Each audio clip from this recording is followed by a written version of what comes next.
Assalamualaikum warahmatullahi wabarakatuh. Saya atas nama Andi Muhammad Radhi Raibardi dengan akhiran NIM 042 akan menjelaskan mengenai ruang lingkup diklat bagi pengembangan SDM.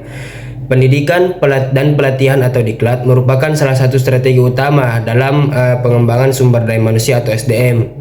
Ruang lingkup diklat mencakup berbagai aspek yang berhubungan dengan perencanaan, pelaksanaan, dan evaluasi program pelatihan guna meningkatkan kompetensi individu dan organisasi.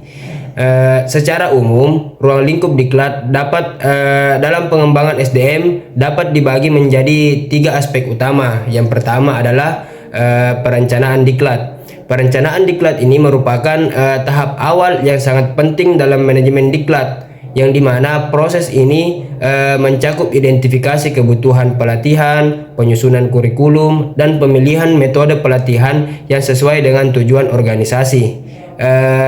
Yang kedua adalah pelaksanaan diklat, yang dimana tahap ini mencakup implementasi dari program pelatihan yang telah dirancang. Pelaksanaan diklat harus dilakukan secara efektif dan efisien agar tujuan pembelajaran dapat tercapai dengan baik. Selanjutnya akan dijelaskan oleh teman-teman kelompok saya yang lain. Kurang lebihnya mohon dimaafkan.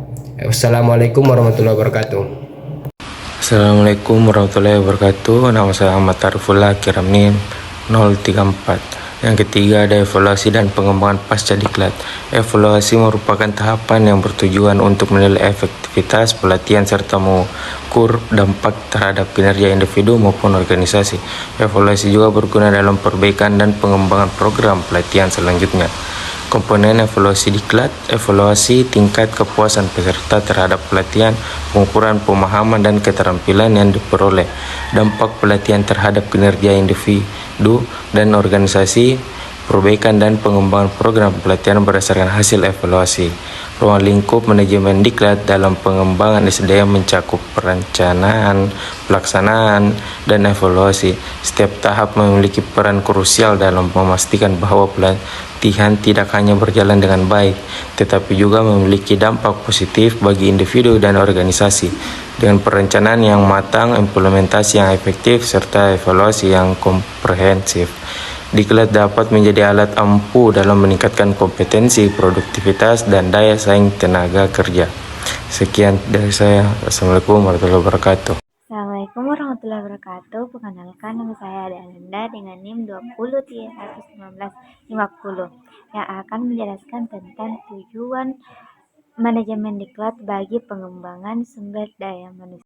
Adapun tujuan dari manajemen pendidikan dan pelatihan yakni memiliki tujuan yang strategis dalam pengembangan sumber daya manusia yang berfokus pada peningkatan kompetensi dan produktivitas, yang dimana tujuan utamanya yakni untuk meningkatkan kompetensi dan produktivitas sumber daya manusia yang akan meningkatkan keterampilan teknis dan manajerial tenaga kerja agar mereka dapat berfungsi lebih efektif dan efisien dalam pekerjaan mereka.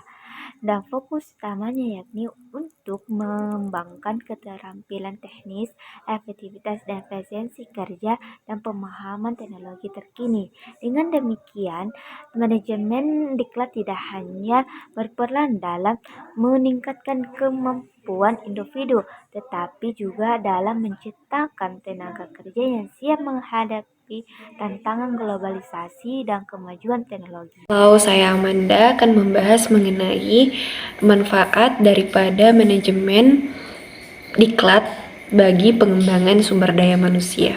Nah, manajemen diklat ini berperan penting dalam meningkatkan produktivitas bagi sebuah individu dan organisasi. Hal ini untuk lebih terarah dan lebih terstruktur. Adanya manajemen diklat ini bagi pengembangan manusia ini dapat bermanfaat untuk meningkatkan produktivitas maupun profesionalisme bagi tenaga-tenaga atau pekerja-pekerja.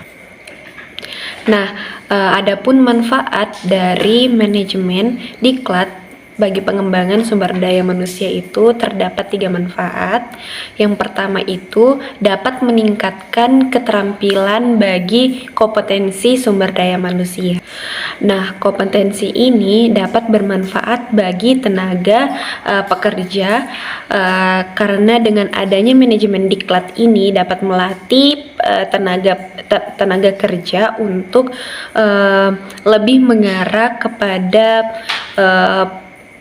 bekerja lebih efisien, yaitu contohnya dengan menggunakan teknologi yang dapat mempermudah pekerjaan dan dapat menyelesaikan dengan waktu yang lebih singkat dan